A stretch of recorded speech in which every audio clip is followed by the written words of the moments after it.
もさんです。茶の木さんのスイーツのビターキャラメルチーズケーキです。いただきます。じゃあいい、それやったら声出しますよ。おお、笑ってます。二人も笑ってます。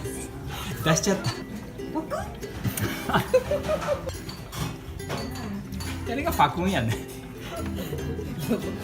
あいうのって似てしようと。美味しいよな。シャク。シャクンとかパクンとか。ありがとうね。ありがとうございます。すごく美味しいです。美味しい。このなんかこう深みがこうキャラメルのふわっとしたこう風味に抜ける感じが。例え下手くそや。これ多分食レポ無理やわ。生クリームと。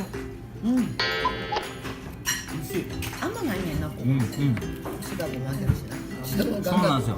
甘くないですよねこれ。でもすごいコクがあって美味しい。はい、ありがとうございます。このね何やろ。この苦味がさ、ここの外側の苦味とこの生クリームのセットがいい。手でしたけど。美味しいです。美味しかった。あれそっちは？もう食べちゃった。あ、美味しかっ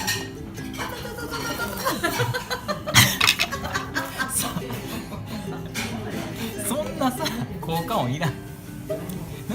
なんだはつつつつはつつつつって猫舌やもん。いや猫舌やけどその効果音いらん。はつつつつ男らしくちょっといただきますから。ほんまやな。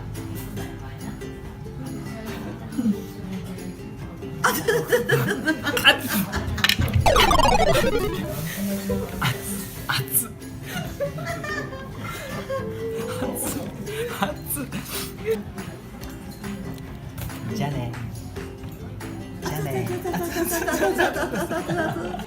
ありがとうございます。よかったらチャンネル登録してくださいね。このチャンネルではダイエットのこととか、あとは楽しむことを確認するためにこの動画を配信してますので、よかったらチャンネル登録してくださいね。ありがとうございます。こもさんでした。バイバーイ。